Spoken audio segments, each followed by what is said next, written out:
as close as we can get him to looking familiar. So this is going to be challenging to make. My voice is being weird, to say the least. But the idea of having to type all of this was even more daunting than the idea of trying to talk this much. I haven't had any voice hardly at all. So bear with me. This is probably going to take a minute. So much has happened. I don't even know where to begin. So I was sitting right in this chair when my back started hurting to the point that I thought I just can't take it anymore. So we went to the emergency room,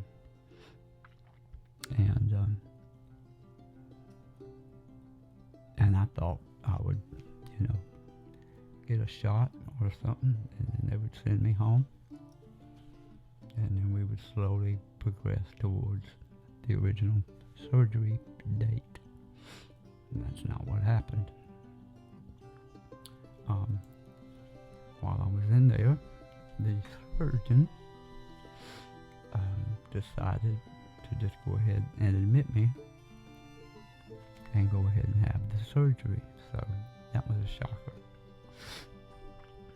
So that was the plan. And then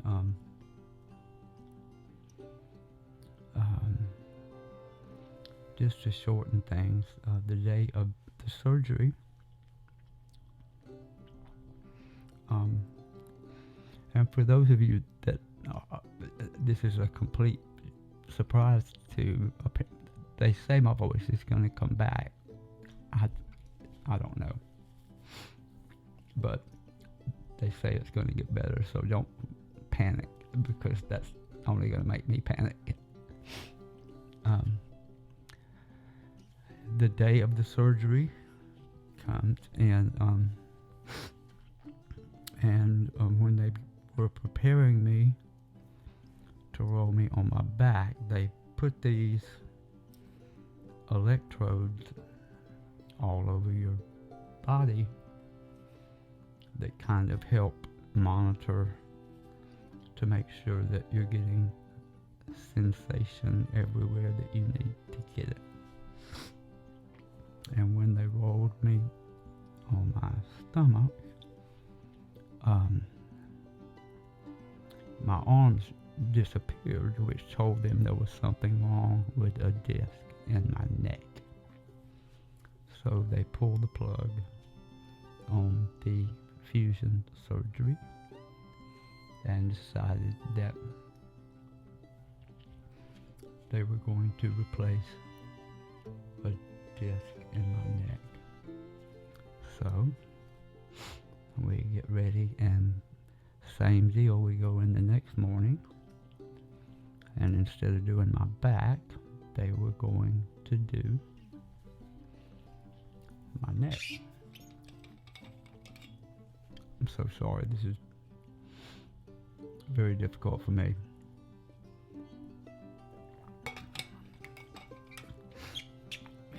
And this is as good as it's ever been. So it's been challenging.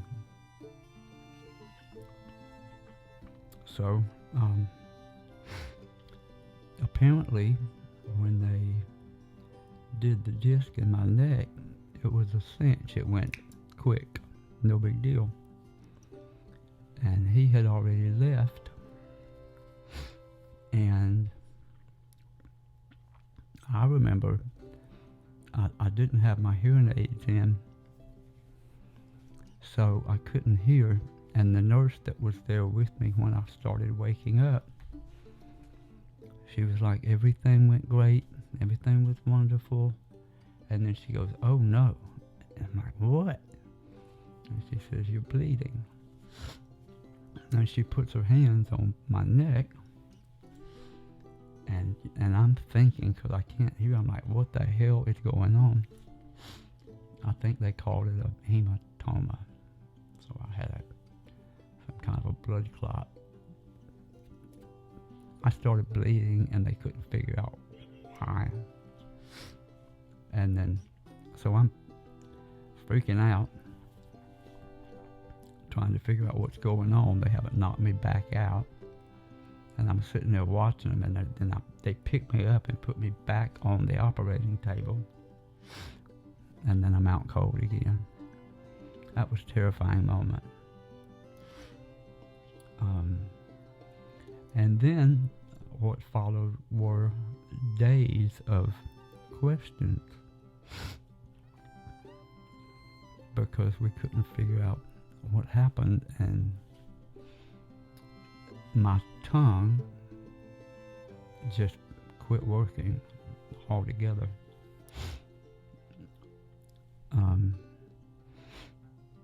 And they thought one possibility may have been a stroke. They looked, and there was no stroke. They did an MRI. So honestly, it's still, I have no idea what happened, and they don't either. But there was blood that they couldn't find, and they were trying to make it stop. I got a big old cut right here, and it was huge. It's still, anyway, like a golf ball.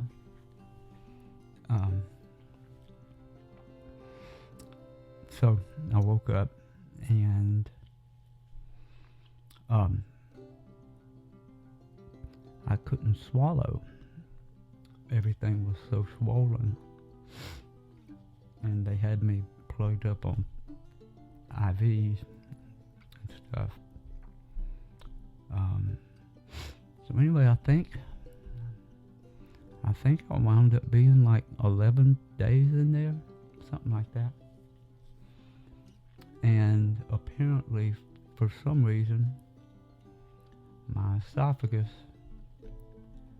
for whatever reason, got mad at wherever the blood clot came from that it pulled away, so it started aspirating. So when I would try to swallow, whatever I tried to swallow would just shoot through it. So there was a possibility of, if it's not going in the right direction, I could get pneumonia or any other, choke to death. So there were another few scary days, thinking, great, swallowing can kill me. So there was a debate about a feeding tube, and an ear, nose, and throat specialist thought, he'll be fine, let him go home and just let him eat soup. So I came home for 3 or 4 days, and I couldn't eat enough to get enough calories to get me healthy enough to get well, to the point that I told Katie, take me to the emergency room. If we have to, we'll just go get a freaking feeding tube. So off we went. And my intention was to go get a feeding tube. At this point, I didn't give a shit what else could possibly go wrong? um, so when I got in, they ran a bunch of tests. The ear, nose, and throat guy came in, and if you ever get a chance to have this exam done, don't do it. They have this thing that they put down your nose, and it was the cruelest thing. He would say, sniff, say me, sniff.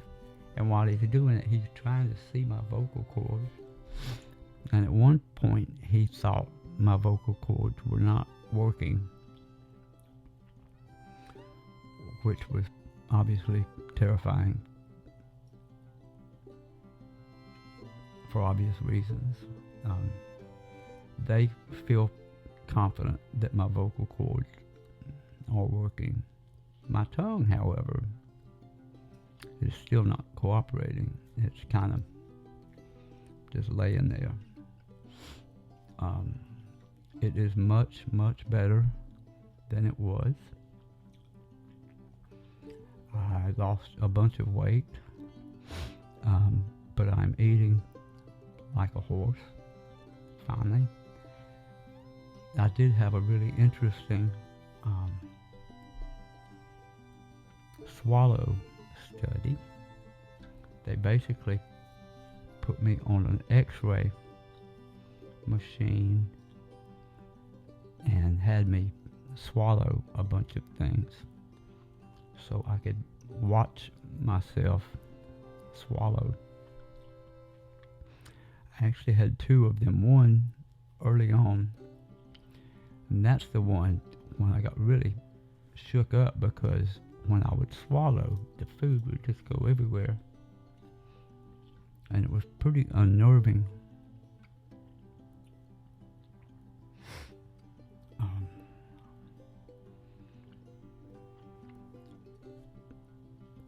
I got scared to eat. I healed enough before that second swallow study. It actually did me a lot of good to see on the screen me swallowing, because when I would swallow, I didn't have any idea where the food was going, or the soup or whatever. Very unnerving.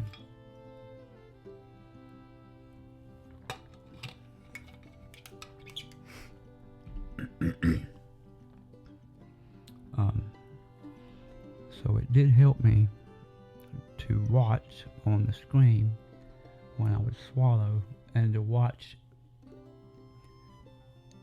instead of it going everywhere like it had been going, that it was going down like it was supposed to. The swelling had gone way down considerably.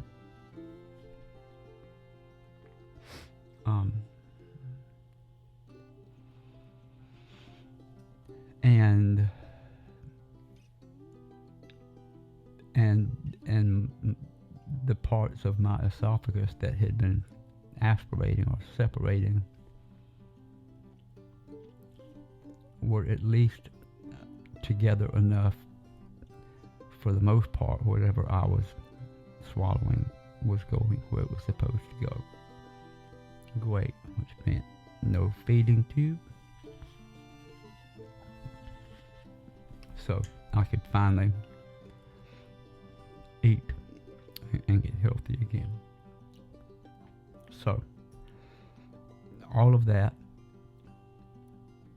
I'm sure there's more, but that's the basic idea. That's what happened. My tongue, every day, all of this feels a little more like it's coming alive. It's tingly. This is still very swollen, but it was massive.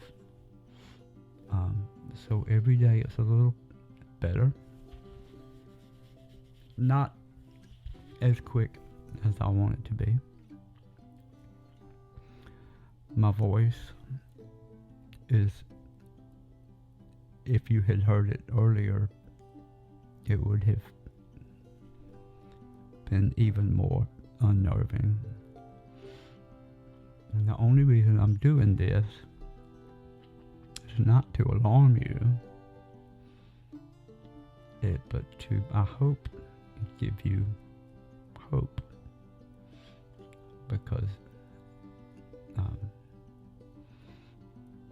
I was pretty scared for a while, and I couldn't really give you any word what was going on because I felt too bad. I would have felt better to die. At one point, it was awful. So, slowly but surely, little by little, I'm putting on some weight. I'll get there. My voice, they assure me, will come back. Is all I can say. I can say for sure that it is better than it was. My voice,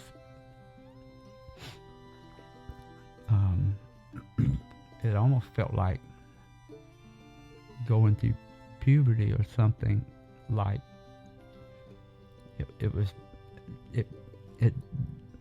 didn't even sound like it was connected to my tongue. So this is a huge improvement, and I know it's awful and it's a little embarrassing,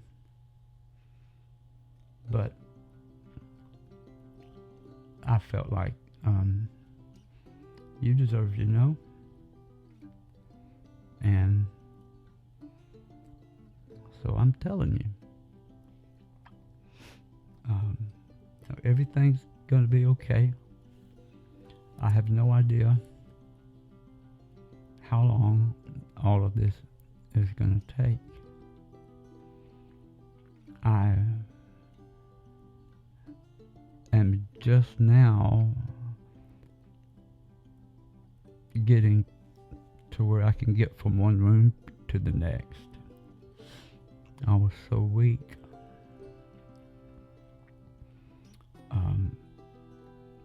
So I'm getting stronger every day, and I feel your prayers, and I feel your support, and I feel your love, and it has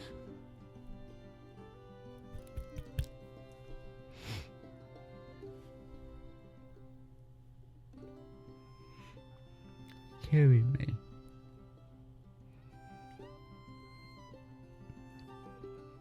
So I think that's about all I have to say right now. I'm sorry that it took so long to get you an update.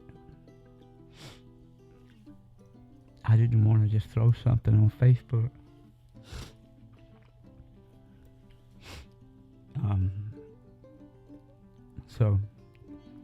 And I wanted to come to you face to face.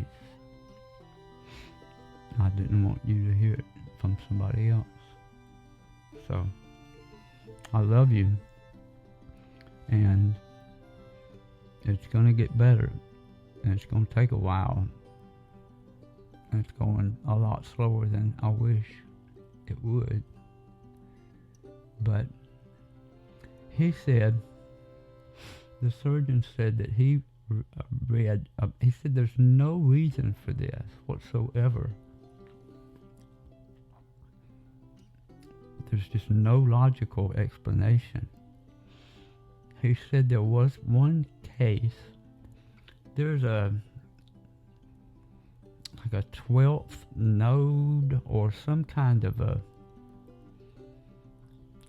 thing that lines your face where the nerves surround your face. And anyway, that they had done a similar surgery with the discs, and that one person in history had this weird reaction where their tongue and everything just kind of quit working. And he said that he did get better after about 3 months. I don't know. You know, when I was first faced with the possibility that I may not be able to sing or talk, it was heartbreaking.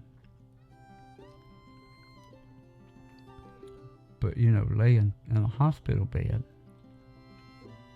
for a few weeks, your priorities start changing.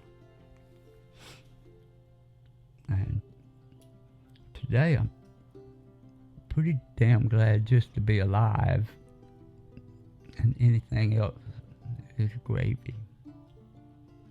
So the doctor believes my voice is coming back. All of the medical team seems to feel like it's going to be fine. It'll just take a while for it all to come back. I'll go with that. I'll believe that. I'll hang on to that.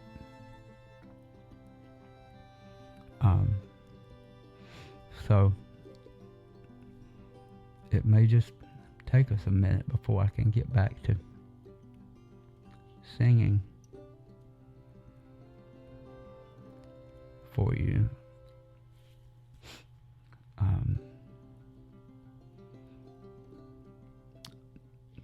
So we'll see. Anyway, I've taken enough of your time. I'm gonna go find me something to eat and be happy about it that I can swallow. And I will check back in with you as soon as I can to try to give you some more good news. But I'm alive, I'm good, and I'm so grateful for you and for your support, for your believing. And yeah, you make me want to keep trying. So I love you.